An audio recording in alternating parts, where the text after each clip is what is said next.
Kita akan langsung mulai family lockdown. Wow, jadi temanya juga pandemik banget ya. Bunda akan share dulu sebentar materinya. Yes, ini dia family lockdown. Efesus pasal 6 ayat 1 ke ayat 4. Kita baca dulu sebentar ayatnya. Oke.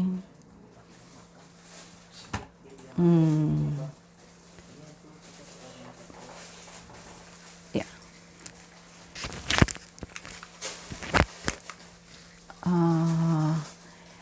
Hai anak-anak, taatilah orang tuamu di dalam Tuhan karena haruslah demikian. Hormatilah orang tuamu di dalam Tuhan. Ayahmu dan ibumu, inilah suatu perintah yang penting seperti yang nyata dari janji ini supaya kamu bahagia dan panjang umurmu di bumi. Dan kamu bapak-bapak, janganlah bangkitkan amarah di dalam hati anak-anakmu, tetapi didiklah mereka di dalam ajaran dan nasihat Tuhan. Dia tidak bisa bergeser ininya, slide-nya.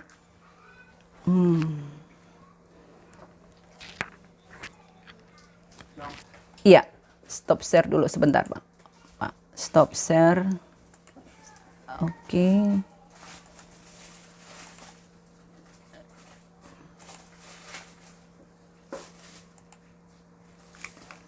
Yes. Ya. Ya. Thank you, Pak dosen. Selalu memberikan jalan keluar. Bapak dan Ibu, pertama kita akan bahas topik kepribadian keluarga. Saya mulai dengan pernyataan seperti ini. Entah Bapak Ibu tahu atau tidak, pola dan gaya kita sebagai orang tua ketika mengurus anak, mendidik anak, membimbing anak, mendampingi anak, itu sadar atau tidak, itu adalah warisan. Maksudnya pendeta apa?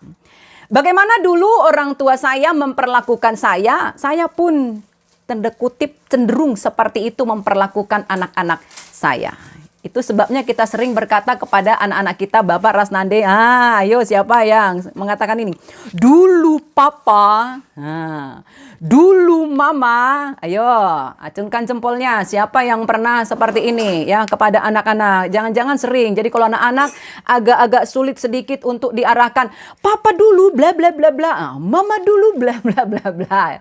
Kenapa kita suka memakai pernyataan ini Bapak dan Ibu? Karena tadi itu gaya kita mengurus anak-anak kita itu adalah warisan, ya cenderung warisan. Sekarang bayangkan ketika dua orang manusia yang dididik dengan pola dan gaya yang berbeda menyatu dalam sebuah pernikahan, belum punya anak saja sudah berbenturan soal misalnya kebiasaan. Si suami terbiasa makan sambil angkat kaki, mengunyah makanannya juga bunyok. Begitu. Bahkan dia bisa bicara sambil makan. Jadi gimana tadi? Itu kebiasaannya dari rumah.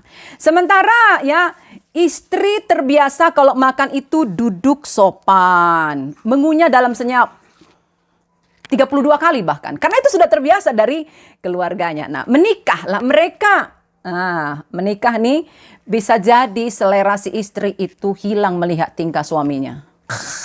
Apa sih begitu. Jadi meskipun itu belahan jiwanya orang yang katanya paling dia cintai di dunia ini, tapi melihat gayanya makan angkat kaki terus seperti itu, bisa jadi istrinya itu kehilangan selera. Sebaliknya pun demikian, suaminya bisa jadi kesal kepada istrinya karena ketika makan suaminya mencoba untuk membuat suasana makan yang enak. Jadi bagaimana tadi gitu kan, istrinya diam aja, bisa jadi kesal. Itu belum punya anak. Nah, setelah mereka punya anak, wah, benturan pasti bertambah. Istri mendidik anaknya seperti dulu dia dididik orang tuanya. Yang kemudian menurut suaminya itu tidak cocok. Karena suaminya dulu dididik orang tuanya tidak dengan gaya atau pola seperti itu. Nah, jadi masing-masing mereka memakai bagaimana dulu dididik oleh orang tuanya, itu yang menjadi standar untuk pola asuhnya, untuk gaya mereka mengasuh anak-anaknya. Pertanyaan saya, Bapak Rasnande, siapa yang bakal kebingungan? Anaknya. Ya toh, anaknya. Ngomong-ngomong Bapak Ibu, menurut saudara apa sih tujuan menjadi orang tua? Bapak Ibu sudah jadi orang tua nih, yang masih belum menikah, nanti kalau menikah terus Tuhan izinkan punya anak, tujuan kamu menjadi orang tua itu apa? Udah punya jawaban masing-masing? Apa tujuan menjadi orang tua? Saya kasih satu gambar. Ini. Jadi kalau kita perhatikan gambar ini, sebenarnya tujuan orang tua itu sederhana saja. Ketika anak kita kecil, dia berada bersama dengan kita. Betul-betul kita lindungi, kita tuntun jalan, ya, makan pun disuapin segala macamnya. Tapi ketika dia beranjak remaja, mulai toh kita biarkan dia makan, ya, melakukan segala sesuatu sendiri. Itu dimulai dari sini nih. Tahapannya dari mulai dari kecil sampai ketika dia sudah remaja, dia sudah benar-benar bisa melakukan sesuatu sendiri. Tidak lagi, jadi sudah mulai ada jarak antara anaknya dengan orang tuanya. Ketika anak itu dewasa, apa yang terjadi? Anak itu keluar dari lingkup orang tuanya dan menghadapi dunianya sendiri. Nah, kalau kita lihat dari gambar ini Bapak Ibu, tujuan menjadi orang tua itu sebenarnya sederhana. Apa itu? Ini. Membiarkan dan memberanikan anak keluar dengan harapan ketika anak itu keluar, dia punya cukup bekal menjadi orang dewasa yang bertanggung jawab. Nah, pertanyaan pertama, Bapak Rasnandi, sudahkah kita bekali anak kita sejak bahkan masih dalam kandungan, kemudian dia lahir hadir di pangkuan kita? Sudahkah kita bekali dia dengan modal kelak dia meninggalkan kita, kelak dia meninggalkan rumah, kelak dia tidak lagi bergantung sepenuhnya pada kita? Dia sudah cukup punya modal enggak untuk bisa bertanggung jawab atas dirinya sendiri? Sederhana ya, sederhana, tapi ini banyak sekali kita abaikan. Makanya banyak kasus yang kita temukan anaknya umurnya sudah oke, ya 17 tahun, 19 tahun, 20 sudah mahasiswa, tapi bahkan dia tidak bisa mengurus dirinya sendiri. Untuk hal yang sederhana pun dia tidak bisa bertanggung jawab. Itu berarti tugas saudara sebagai orang tua ada yang diabaikan. Ada yang tidak dilakukan. Buat saya sederhana, hanya memang di dalam pelaksanaannya itu yang kita bervariasi. Membekali anak untuk berani keluar, ketika dia keluar, dia cukup punya modal untuk menjadi orang yang bertanggung jawab. Nah, itu sebabnya demi tujuan menjadi orang tua, ini tadi yang kita sebutkan Bapak Ibu, ya. Anak-anak kita itu punya dua kebutuhan mendasar. Yang pertama, saya menyebutnya kebutuhan individualitas. Jadi saya belajar itu dari zaman dulu. Kebutuhan individualitas itu apa sih? Nih, cinta, kasih, harga diri. Itu kan segala sesuatu yang menyangkut penerimaan akan dirinya sendiri. Maka ketika ada seorang anak tidak kita bekali dengan cinta, tidak kita bekali dengan satu keyakinan kalau dia itu berharga, jangan kaget. Besar, menjadi remaja, kemudian mendewasa, bahkan sampai orang tua, anak itu tidak mengerti bagaimana mencintai orang lain. Jadi contoh kasus yang pernah saya hadapi di konseling, dia sudah menikah. Mereka pacaran, melewati proses berpacaran, ya 4 tahun. Lalu setelah menikah, suaminya tidak mengerti bagaimana memperlakukan istrinya. Dia menganggap kalau sudah dicukupkan dengan materi, ya sudahlah, oke. Nah, dia nggak ngerti kalau istrinya butuh lebih dari sekedar materi. Ketika konseling baru ketahuan, ya suaminya seperti itu karena itulah yang dilihatnya di rumah. Dia tidak pernah melihat bagaimana bapaknya memperlakukan ibunya dengan penuh cinta. Jadi akhirnya kebutuhan cinta itu tidak dia dapatkan. Bahkan dia tidak pernah mendengar bapaknya berkata ke dia kalau bapak sayang padamu, khususnya bapak ya. Kalau mama terlalu banyak yang obrol dengan ini. Ya, mama nanti sayang sama kamu begitu ya. Kalau bapak suka menyembunyikan perasaannya. Padahal cinta itu kebutuhan mendasar. Kebutuhan individu, dan catat baik-baik ketika anak kamu tidak bertumbuh dalam pemahaman kalau dia dicintai, kalau dia itu berharga, sulit. Dia akan mengalami gangguan di perkembangannya nanti ya, di ke depan. Itu yang pertama. Kebutuhan yang kedua apa Bapak? dan Ibu, relasi. Yes. Kebutuhan relasi. Ya, Tuhan kan menciptakan kita sebagai makhluk sosial. Dan di dunia ini kita tidak hidup sendiri, kita hidup bersama dengan orang lain. Jadi ketika anak kita besarkan dengan mencukupkan kebutuhan relasi dalam pengertian, kita mendidik dia bagaimana terhubung dengan orang tuanya, bagaimana terhubung dengan saudaranya, bagaimana bahkan terhubung dengan Tuhan. Keluar dari rumah kita sedikit saja, agak-agak ke teras, dia ketemu dengan teman-temannya, agak-agak ke teras, dia ketemu dengan tetangga, dia ngerti bagaimana bersikap kepada tetangganya ini. Ketika dia bergabung di sekolah minggu, dia ngerti bagaimana memperlakukan teman-teman sekolah minggunya. Dia ngerti bagaimana memperlakukan teman-temannya remaja maupun guru-guru KKR-nya. Nah, tapi ketika kita tak mencukupkan kebutuhan ini, ya karena hari-hari dia lihat bapak dan mamanya berantem terus, dia bingung. Ini sebenarnya ngapain gitu? Ayah naon ini orang-orang gitu. Dia nggak ngerti bagaimana terhubung dengan orang lain. Jadilah dia menyendiri terus. Sudahlah cinta nggak dipenuhi, kebutuhan relasi juga nggak dipenuhi, ya itu. Jadi kalau dosen favorit saya bilang Bapak Julianto Simanjuntak, ya, beliau mengatakan begini, anak itu belajar jadi bapak, belajar jadi suami dari bapak itu ya dari rumahnya, melihat bapak dan ibunya. Bagaimana relasi kedua orang tuanya, ya sudah ada dua. Nah, sudah. Sehingga kalau kita balik lagi kepada tujuan kita menjadi orang tua dikaitkan dengan dua kebutuhan mendasar anak-anak kita, Bapak Ibu, maka kita simpulkan tugas kita menjadi orang tua adalah apa? Mengusahakan perkembangan kebutuhan individualitas dan kebutuhan relasi itu seimbang. Dia dapat cinta, dia dapat pengertian bagaimana berelasi. Kamu sebagai bapak dan ibu sudah melakukan apa yang menjadi tugas kamu. Ya. Dan untuk mencapai tujuan ini, kepribadian atau corak keluarga kita sangat menentukannya. Ya. Untuk mencapai tujuan ini, bagaimana kita sebagai orang tua, saya katakan tadi, memberi bekal yang cukup untuk anak-anak kita bisa keluar hidup bertanggung jawab atas dirinya sendiri. Bagaimana kita sebagai orang tua membekali anak kita dengan kebutuhan individualitas dan kebutuhan relasi yang seimbang. Kepribadian keluarga bapak dan ibu, corak keluarga bapak dan ibu, pola gaya keluarga bapak dan ibu itu sangat mempengaruhi mereka. Sebelum pandemi, setelah pandemi, pandemi berlalu selama-lamanya.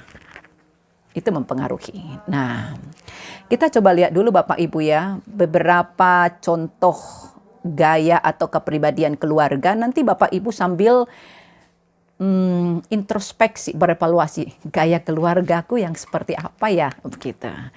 Yang pertama, keluarga seimbang.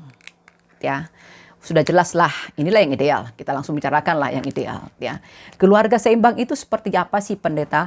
Ketika orang tuanya membekali anak dengan kebutuhan yang kita katakan tadi, individualitas, relasi. Jadi enggak seperti ada juga yang bablas. Wow, dia cintanya luar biasa sampai akhirnya apa anaknya terlalu dimanja. Nah, ingat kasusnya Reinhard Sinaga, ya itu contoh salah satunya ya, di mana dua kebutuhan ini tidak seimbang, akibatnya ya seperti itu. Orang tua benar-benar di keluarga seimbang ini menjadi orang yang pertama dan terutama menerima anaknya sebagai pribadi, sebagai sosok yang berharga. Catat Bapak Ibu, itu penting. Sudah sering Bapak Ibu dengar dari khotbah-khotbah, tapi di pelaksanaannya kita sering abai. Kita tak memandang anak kita seperti Tuhan memandangnya. Yang sering terjadi adalah kita memandang anak kita ya seperti kita ingin memandangnya. Itu yang sering terjadi ya. Padahal keluarga seimbang apa? Bagaimana kita belajar memandang anak kita seperti Tuhan memandangnya. Ciptaan Tuhan, tenunan Tuhan yang istimewa, unik. Nobody perfect, nggak ada yang sempurna. Tapi di ketidaksempurnaannya itu setiap anak kita itu adalah unik dan istimewa. mewah. Kejadian 2 ayat 26, Mazmur 139 ayat 13 ke 14. Dan pahamilah Bapak Ibu, penerimaan orang tua akan tiap anaknya itu akan membawa anak pada keberanian. Untuk apa? Menerima dirinya, menerima orang lain, ya, berelasi dengan orang lain, dan dia tidak akan takut.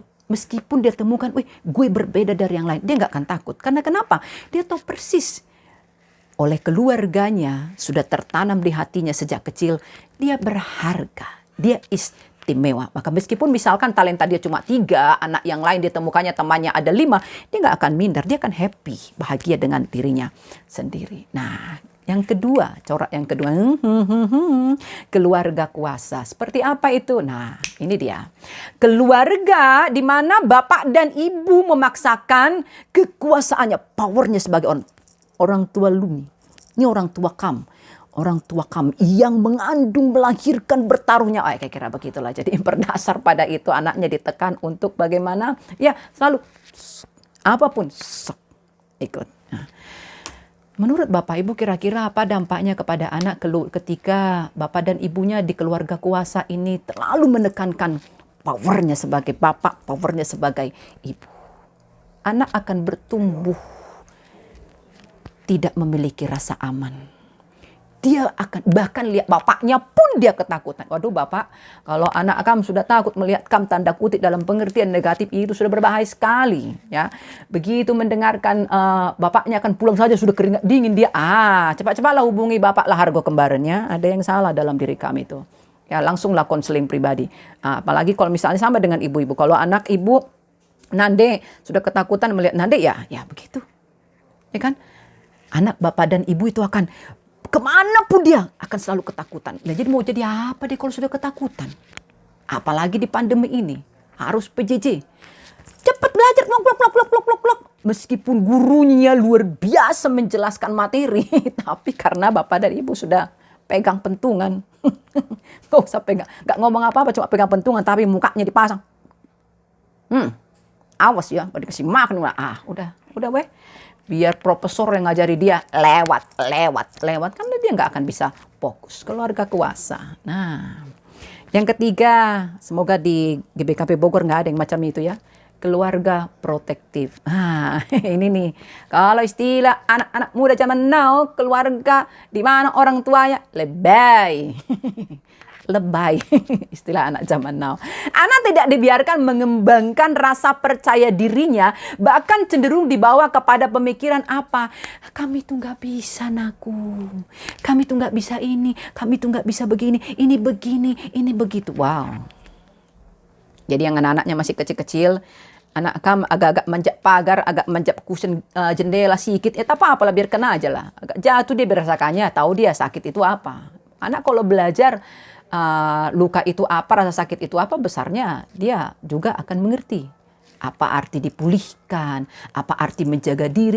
Jangan laku, jangan laku, semua jangan. Terus anaknya nanti bertanya, terus yang bisa ngapain Nande? Aku bisanya ngapain? Praise worship lah, kamu 24 jam, apa yang terjadi? Nggak gitu toh, keluarga protektif. Sampai akhirnya anaknya gede, semua dikontrol. Maka tak heran, ketemulah kami di konseling dengan pasangan suami atau istri yang bagaimana? Ya, yang memang begitu. Jadi kalau istrinya kemana? Wah, ada apa dengan istriku? Kamu di mana? Sedang berbuat apa dengan siapa? Wah, itu mah luar biasa sudah. Ya, ada pernah klien saya, bapak dan ibu, di sesi konseling dia ketahuan. Dia bilang begini, saya tidak mau kalau istri saya jalan dengan pria lain aja. Terus saya tanya, kenapa? Jalan dengan pria lain. Jadi gimana kalau misalkan istri bapak keluar pagi-pagi mau beli sayur, rupanya berpapasan dengan Pak RT. Teteh mau beli sayur ya, mau ke pasar ya. Terus bagaimana menghadapinya?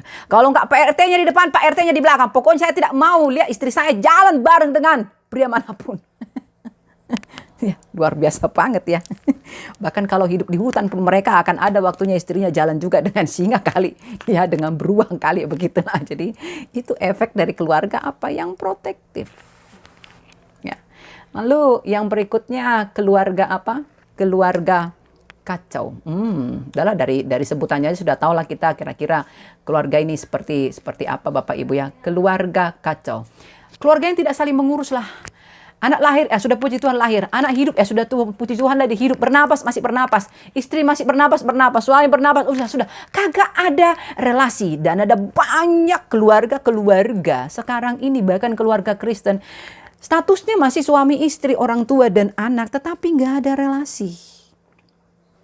Nggak ada ikatan batinnya, nggak ada sama sekali. Ya wes, selesai urus hidup masing-masing.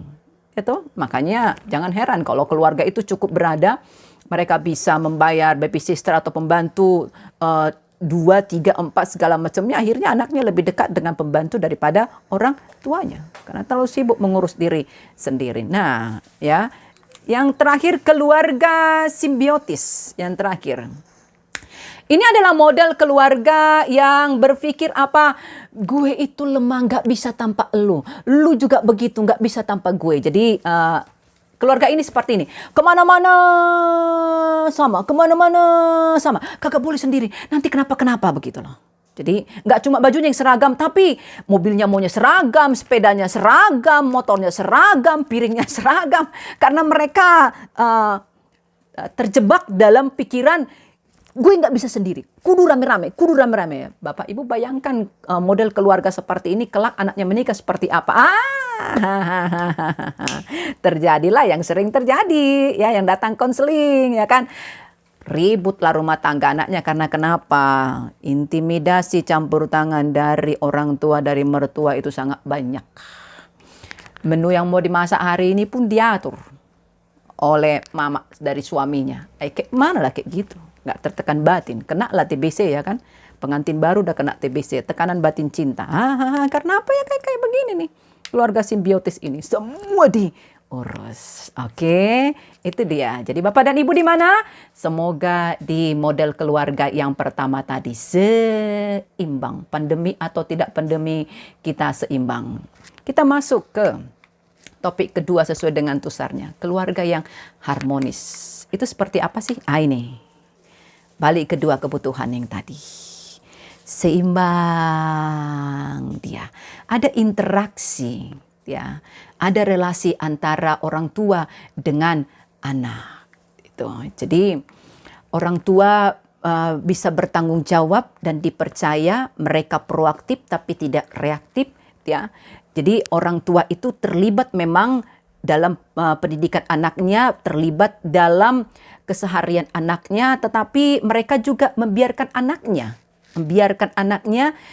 mengambil keputusan untuk dirinya sendiri, bahkan menanggung konsekuensi kalau mereka salah. Jadi contohnya seperti ini nih, bagi Bapak dan Ibu yang anak-anaknya masih bersekolah, abailah misalnya anak kita tentang satu tugas sehingga dengan keabaiannya, kelalaiannya itu dia kena hukum, ya.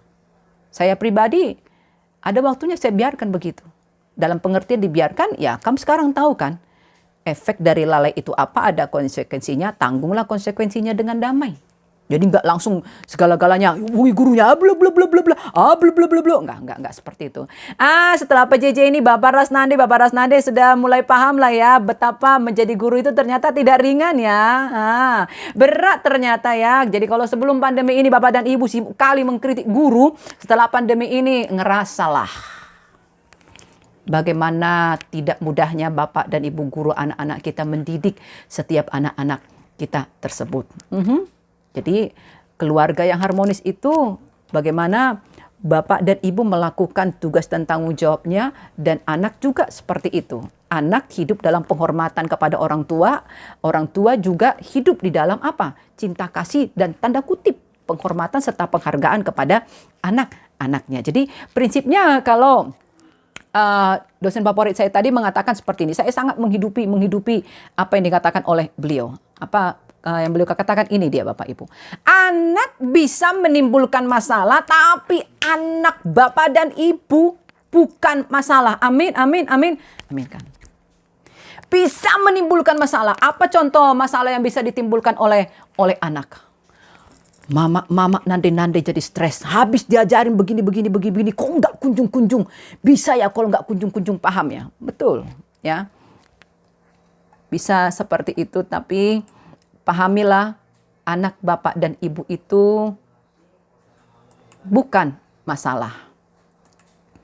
Mereka tetaplah pribadi yang berharga untuk bapak dan ibu. Nah, ketika kita memiliki pola pikir yang seperti itu, sudah pasti kita akan terbebas dari apa yang terjadi, ya sering terjadi khususnya di masa pandemi itu. Apa? Toksis, bapak dan ibu. Ini, itu toksis itu apa sih, pendeta? Perlakuan anggota keluarga yang saling menyakiti. Orang tua menyakiti anaknya secara fisik, mental, psikologi, emosi, itu kan? Anak pun seperti itu. Contoh. Kamu main saja kerjanya, begitu ya. Terus main game aja terus, main game aja terus, begitu kan. Padahal kenyataannya anaknya sudah belajar online dari jam 7 sampai jam 12. Jam 1 ditemukan mamanya main, tapi orang tua sudah bilang, main saja kerjaan kamu, main game saja, main apa belajarnya, makanya kamu bodoh, gak bla. Itu toksis, bapak dan ibu. Karena kenyataannya sebenarnya anaknya tadi belajar, dia sedang istirahat, dia sedang me time, menikmati waktu untuk dirinya sendiri. Tapi karena tadi itu kita tidak bisa melakukan tanggung jawab kita dengan seimbang, akhirnya terjadilah kekerasan, meskipun itu secara verbal. Ya, apalagi setelah pandemi ini, kebijakan stay at home. Stay at home. Tidak tahu Bapak dan Ibu, tapi kalau buat saya pribadi, kebijakan ini punya dampak yang positif banget buat saya pribadi. Apa contohnya? Ya, saya punya lebih banyak waktu dengan anak-anak. Sebelum pandemi saya tuh lalalili. Satu pelayanan di Bandung, nanti 2 pelayanan ada di luar kota. Bisa ketemunya saya malam. Besok seperti itu, kampus yang satu ke kampus yang lain. Tapi setelah pandemi saya bisa melihat mereka dari mulai bangun tidur sampai besok bangun tidur lagi, saya bisa melihat mereka. Saya bahkan yang paling saya syukuri itu apa? Saya bisa mendengar, melihat bagaimana mereka belajar. Bagaimana mereka berinteraksi. Anak saya si kembar kelas 1 SMP sekarang berinteraksi dengan gurunya, dengan teman-temannya secara online. Saya bahkan bisa mendengar bagaimana gurunya mengajari anak saya. Jadi kata-kata apa yang mereka pakai? Ada nggak kata-kata yang tidak benar? Saya sangat betul-betul memberikan perhatian untuk hal itu, dan saya mensyukurinya. Bahkan akhirnya saya bisa lebih detail melihat, oh, Ocha kayak begini nih. Oh, Oci kayak begini nih. Itu buat saya pribadi. Artinya seperti ini. Sebelum pandemi, mungkin Bapak dan Ibu punya sedikit waktu. Tetap punya waktu, tapi lebih sedikit waktu untuk anak-anak. Tapi setelah pandemi, mari kalau kita akui ya, setelah kita betul-betul diwajibkan stay at home kita bisa melihat, wih, anak gue ternyata begini ya, gitu. Anak gue ternyata begini ya, begitu. Jadi kalau sebelum pandemi, kita seperti saya katakan tadi, terlalu cepat kritik guru. Kenapa nilai saya begini-begini? Anak saya kan bla bla bla bla. Setelah PJJ, kamu akhirnya tahu Bapak Rasnandi. Oh, anak saya lemahnya di pelajaran ini, unggulnya di pelajaran ini. Nah, kan jadi lebih kenal anaknya kan? Yes. Dengan kata lain, pandemi secara tidak langsung memberikan kesempatan bagi kita orang tua untuk lebih mengenal anak-anak kita. Kalau masing-masing kita, saya sebagai ibu, kami sebagai bapak, lalu sebagai anak, betul-betul memang menyadari, ya kita keluarga. Ya, Mbak lagu itu. Harta yang paling berharga adalah keluarga. Kamu begitu kan? Kita keluarga yang sampai dunia berakhir, ya kita juga. Ya kita juga gitu loh. Dia tetap bapak saya, dia tetap mama saya, kamu tetap anak saya. Nah, itu pemahamannya. Nah, sementara memang harus kita akui 24 jam katakanlah dulu, sekarang kita bersama dengan pasangan, bersama dengan anak karena kebijakan stay at home ini. Apa yang terjadi? Nah, itulah makanya tadi Kak Cynthia, Pak Lahargo juga pasti mengalaminya, dan saya pribadi juga. Yang banyak justru padat pelayanan di pandemi ini adalah konseling. Karena kenapa? Rumah kita menjadi rentan terhadap gesekan dan benturan. Karena kita 24 jam ketemu. Bangun tidur, lihat dia lagi. Mau tidur, lihat dia lagi. Besok bangun, lihat dia lagi. Mau tidur, dia lihat lagi. Dia lagi. Itu? Ya, apalagi ibu-ibu. Double tugasnya kan Bapak Ibu, ya. nambah tugas dari ibu-ibu. Nggak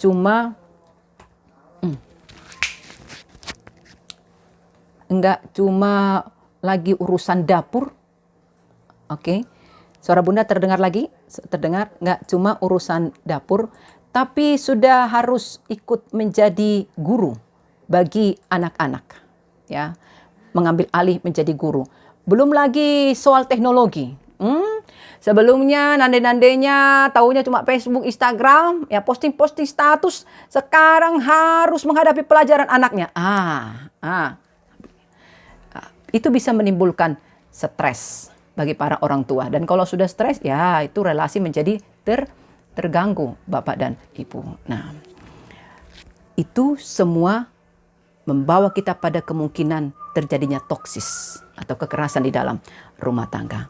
Jadi akhirnya orang tua nggak betah di rumah, anak juga nggak betah di rumah, tapi mau keluar ada corona. Nah, ya, jadi bagaimana supaya keluarga kita menjadi harmonis? Kita nggak punya pilihan, Bapak dan Ibu.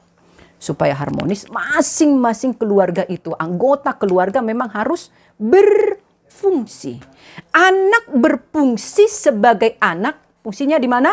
Menghormati orang tuanya. Bagaimana cara menghormati orang tuanya? Dengar-dengar dengan orang tuanya, punya pola pikiran, meskipun kadangkala yang dikatakan orang tua itu nggak cocok di hati, orang tua itu bermaksud baik. Jadi baik anak maupun orang tua betul-betul menyadari, oh ini posisi gue ini, tugas gue ini, posisi gue juga ini tugas gue, ini tugas gue. Nah, jadi orang tua pun seperti itu ketika masing-masing anggota keluarga hidup melakukan fungsinya, ya, melakukan fungsinya masing-masing sudah pasti. Minimal benturan di dalam keluarga itu bisa kita minimalkan. Spesial untuk orang tua kali ini. Saya mau kita mengamati ayat yang kita kutip tadi. Janganlah bangkitkan amarah. Karena saya mau konsentrasi seperti kata panitia ke orang tua. Jangan bangkitkan amarah dalam hati anak-anakmu, tetapi didiklah mereka di dalam ajaran dan nasihat Tuhan. Ini menarik untuk disimak Bapak Ibu terkait dengan bagaimana menciptakan keharmonisan dalam keluarga dan menghindari terjadinya toksis baik pada pasangan kita suami dan istri maupun kepada anak. Saudara-saudara yang menjadi ayah, terjemahan lain ya, saya baca Bapak Ibu. Jangan memperlakukan anakmu sedemikian rupa tanda kutip sehingga mereka menjadi marah. Jangan memperlakukan anakmu sedemikian rupa. Jadi apa yang disebutkan contoh sedemikian rupa tadi sesuai dengan selera kita, sesuai dengan maunya kita, sesuai dengan warisan yang kita dapatkan dari orang tua. Padahal kenyataannya itu sudah tidak cocok lagi. Itu contohnya. Ya, bahkan ada King, ya James Pearson itu dia menulis seperti ini. Jangan membuat anakmu menjadi murka. Wah, lucu juga ya kalau membuat anak menjadi murka ya. Jadi saya selalu katakan seperti ini. Dulu kalau orang tua saya nggak usah melotot, mandang saja begini. Gue ngerti maksudnya apa. Gak usah ada banyak kata-kata, gue ngerti. Kalau anak sekarang, kenapa mak begitu? Kalau melotot, kenapa mak melotot? Dia melotot lagi. Memang ada yang berbeda. Tapi firman Tuhan katakan, janganlah bangkitkan, jangan menyebabkan mereka marah. Bahkan ada terjemahan lain yang menulis seperti ini. Jangan mendorong anakmu kepada kebencian. Jangan karena di hati anakmu muncul kebencian kepada kepada dirinya sendiri maupun kepada orang lain. Wah itu buat saya itu luar biasa Bapak dan Ibu. Jadi dengan kata lain apa secara sederhana ayat ini mau mengatakan kepada kita bagaimana kita sebagai orang tua betul-betul seperti yang saya katakan di awal, melihat, memperlakukan anak kita seperti Tuhan melihat dan memperlakukannya. Sehingga yang kita dapatkan apa? Perlakuan yang tidak sabar, kasar, cepat marah, sehingga anak-anak, perhatikan Bapak Ibu, berpikir kalau dia ditolak, sehingga anak-anak terdorong untuk akhirnya melakukan perlawanan, bahkan menentang dan membenci kita. Jadi bahasa lainnya, Bapak Rasnande, firman Tuhan katakan, Jangan menjadi orang tua yang menjadi batu sandungan bagi anak-anak kamu. Berhenti menjadi batu sandungan. Jadi ada satu mahasiswa saya, Bapak Ibu. Ketika dia punya masalah setelah konseling, dia mengeluarkan kalimat seperti ini. Ya, seperti itulah Bapak saya memperlakukan saya, Bunda. Kalimatnya sederhana tapi itu dalam banget. Dia sulit menerima orang lain, cenderung kasar ke orang lain karena apa? Bapaknya memperlakukan dia seperti itu.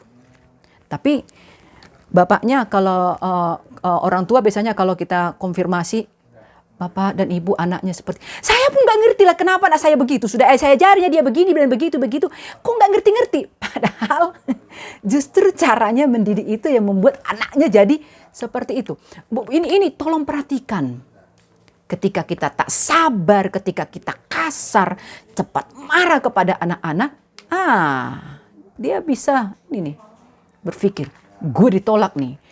Jadi respon manusianya itu langsung gitu tuh. Terus ketika anak kita seperti itu, apa yang kita katakan? Kenapa kamu melotot? Ngelawan ke mama, ngelawan ke bapak. Udah cukup kuat kamu?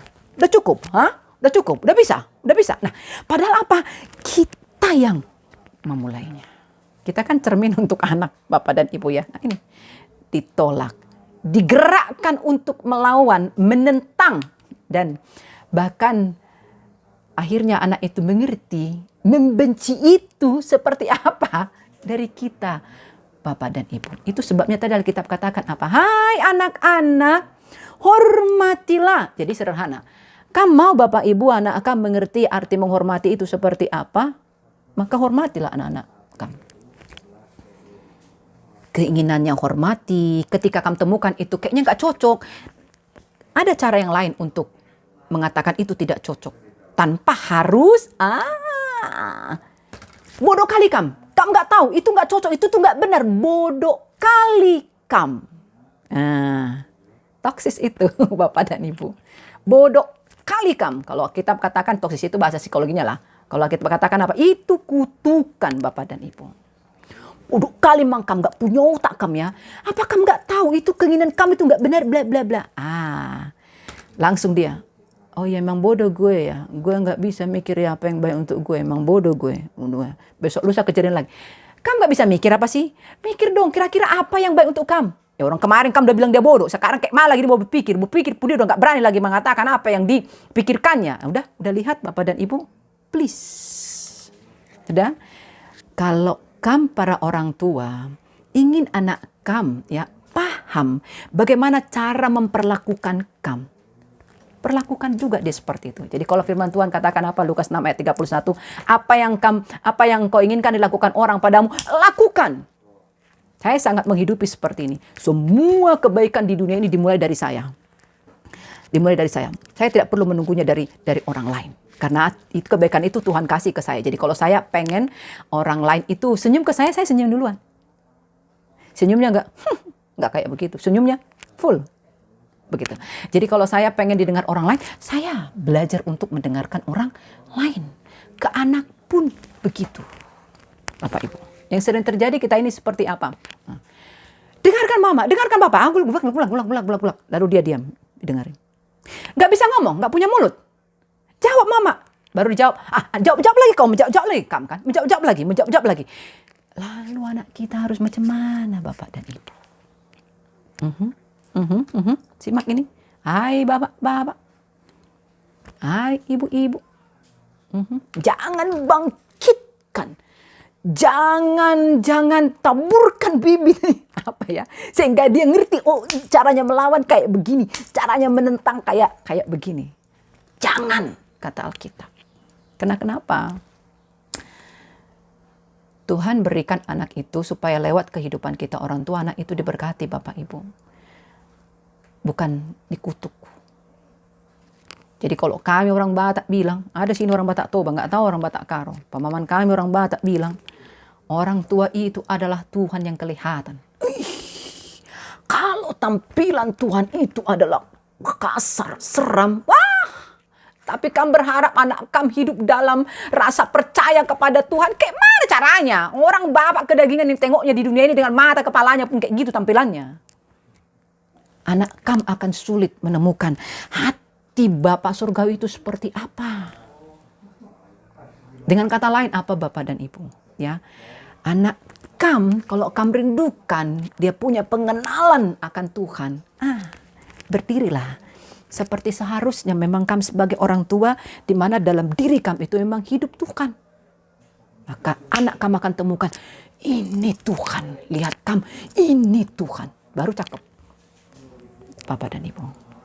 Sudah ingat yang tadi itu cinta dan relasi. Harga diri dia memiliki, bertumbuh dalam harga diri dan mengerti bagaimana berelasi. Baru harmonis. Pengkhotbah pasal 7 ayat 7 mengatakan seperti ini Bapak Ibu. Penindasan belaka dapat membuat seseorang yang berhikmat bertindak bodoh.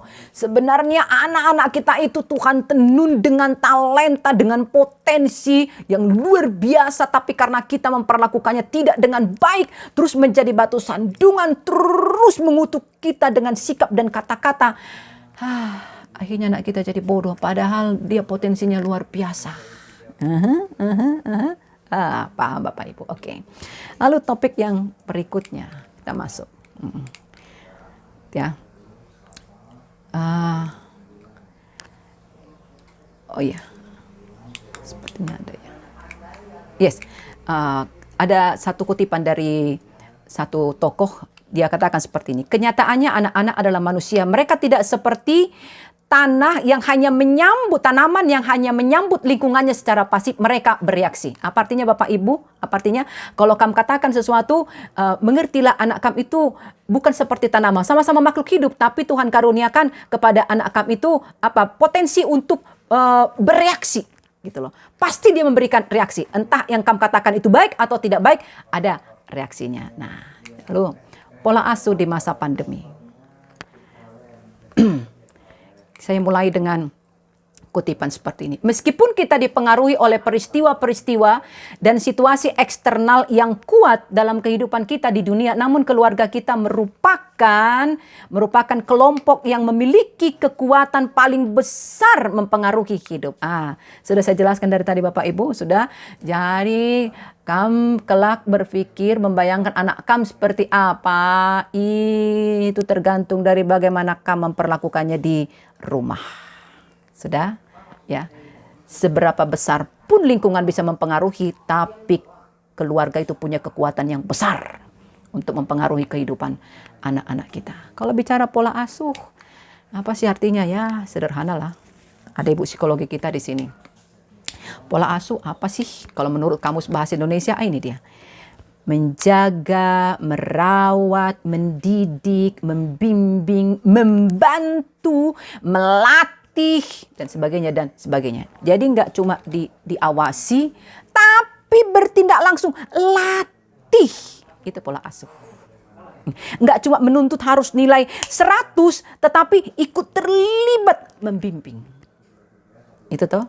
Nah, kita coba lihat dulu Bapak Ibu jenis-jenis pola asuh sambil kita nanti berevaluasi lagi. Kita punya menghidupi pola asuh yang mana?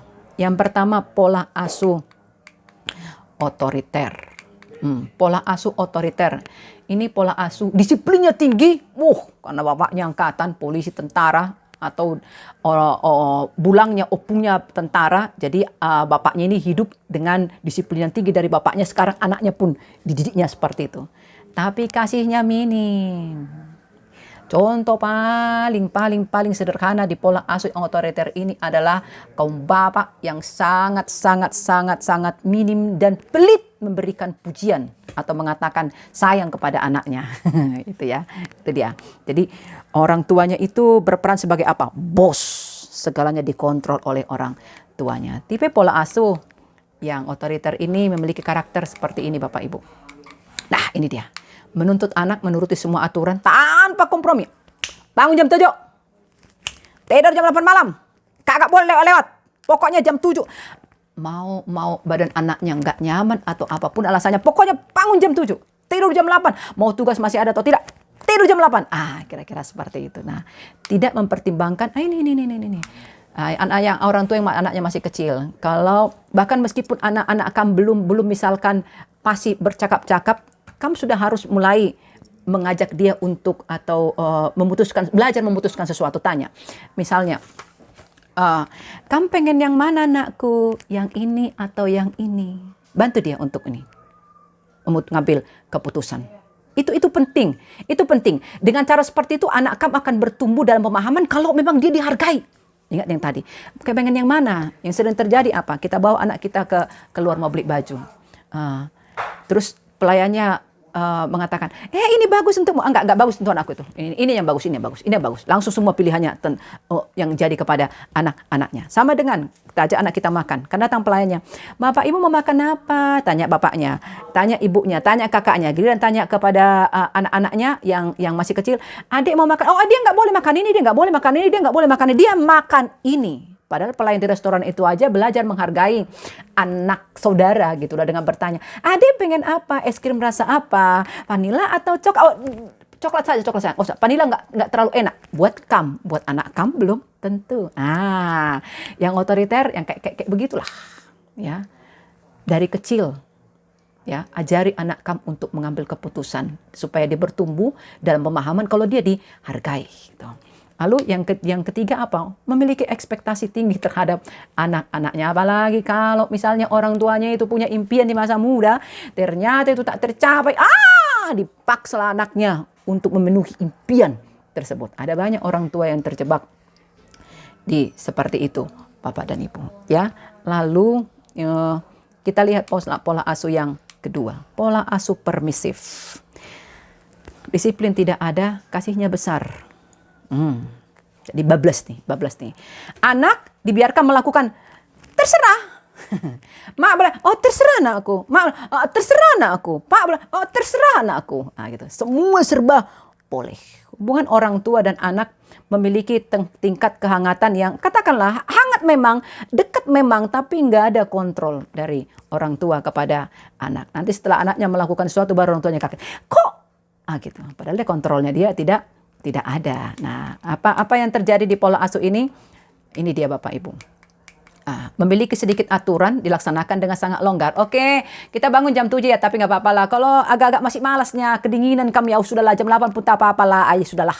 Ngertinya guru kami itu. Gitu. Kalau nggak ngerti mama yang akan ngomong.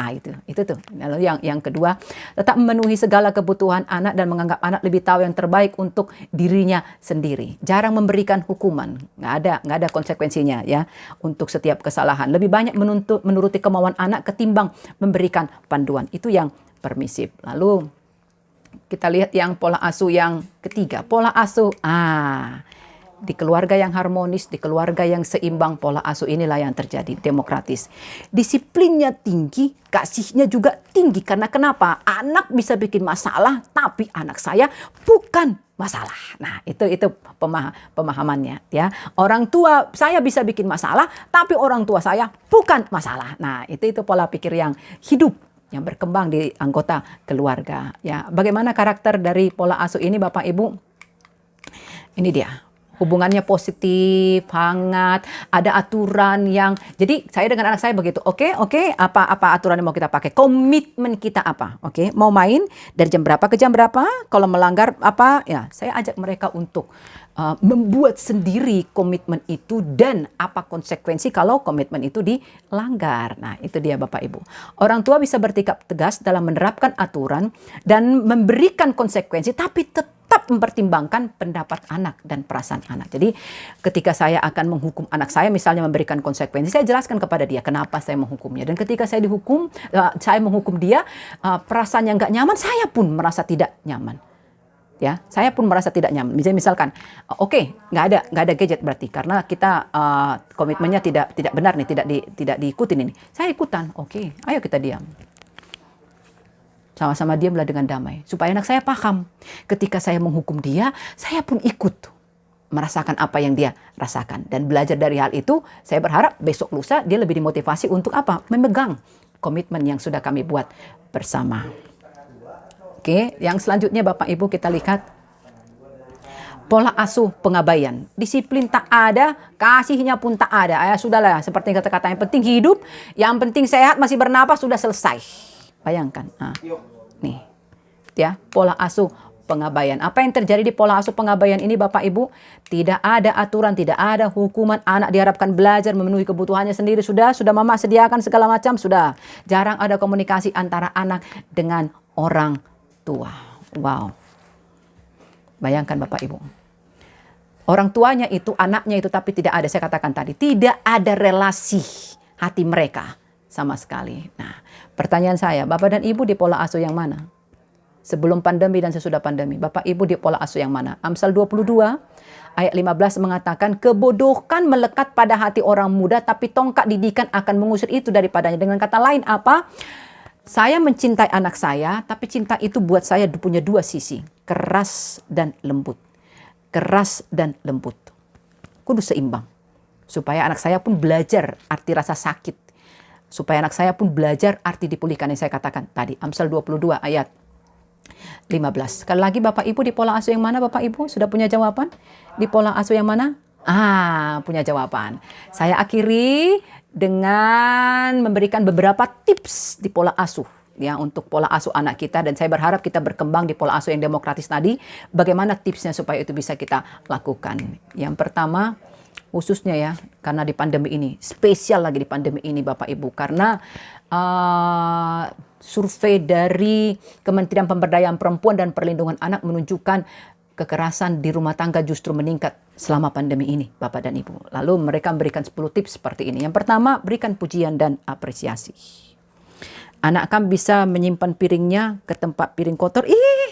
Bagus nakku, bagus. Itu akan menaikkan imunnya, ya kan? Nah, itu contoh kecilnya. Menjadi pendamping yang baik. Meskipun saya jujur tak mengerti pelajaran matematika, saya berusaha untuk mendampingi minimal. Semangat, salah ya. Ya. Jadi ketika salah pun saya tetap menyemangati. Karena saya tahu diri, saya nggak mengerti pelajaran itu. Tapi saya berfungsi sebagai pendamping supaya ketika dia salah, nilainya jelek, dia tidak ambruk. Nah, pendengar yang baik. Nah, pendengar yang baik Tuhan ciptakan 2 telinga dan 1 mulut. Meskipun saya sudah punya jawaban, sebenarnya di hati saya tentang apa yang dikatakan, oke, apa? Detil dulu didengarkan. Karena sering sekali anak kita ketika bertanya, ketika bercerita, sebenarnya dia tidak membutuhkan solusi dari kita. Enggak, dia cuma butuh didengarkan. Sering banget. Tapi baru dia ngomong satu, mak jadi kayak gini, iya sudah mak taunya itu, bla bla bla bla bla bla. Ingat yang tadi, dia akan bertumbuh dalam pikiran kalau dia tidak dihargai. Lalu yang berikutnya apa? Menghargai privasi anak. Yes, memang waktunya anak bermain, ya kasihlah dia bermain. Waktunya dia anak punya interaksi dengan teman-temannya, kasih dengan tadi komitmen yang tadi. Tetap nakku jaga jarak ya nakku ya, pakai masker nakku ya, bla bla bla bla bla bla bla. Yes. Meyakinkan bahwa apalagi mama dan bapak peduli kepada kamu nakku. Jadi apapun persoalan yang akan hadapi di sana, apapun tantangannya, datang. Jadi selalu saya katakan kemanapun saya mimpin seminar keluarga, saya selalu katakan seperti ini. Dari kecil anak saya itu, saya didik bertumbuh dalam pemahaman, dalam kondisi apapun, dia selalu bisa datang kepada orang tuanya. Orang tuanya adalah orang yang pertama di dunia ini dan terutama yang akan menerima dia dalam kondisi apapun. Jadi nggak usah takut ketika melakukan kesalahan atau apapun, dia tetap bisa datang. Ya, kenapa? Karena orang tuanya peduli. Lalu yang berikutnya apa? Berikan ruang gerak kepada anak. Berikan, pandemi ini membuat kita harus waspadanya sangat tinggi, tapi berikan juga supaya anak kita tidak stres. Berikan apa yang mau dikerjakannya, berikan sedikit kebebasan kepada anak-anak kita. Lalu apalagi meningkatkan rasa percaya diri anak, kemudian menjadi inspirasi dan panutan bagi anak. Belajar dengan benar. Tapi kalau Bapak dan Ibu asik dengan gadgetnya segala macam, udah nggak berikan contoh. Belajar dengan benar, anaknya belajar di sana, kamu belajar di sini, atau ngapainlah sesuatu yang bisa membuat anak kamu melihat, oh mama saya juga melakukan sesuatu yang positif, nggak hanya menyuruh untuk berbuat hal yang positif. Nah seperti itu, melibatkan anak dalam berdiskusi, itu yang saya katakan tadi dalam pola asuh yang demokratis, baru menjadi sahabat bagi anak. Demikian yang bisa saya sampaikan Bapak dan Ibu. Semoga kita berkembang di dalam diskusi. Saya kembalikan kepada moderator. Maju-maju.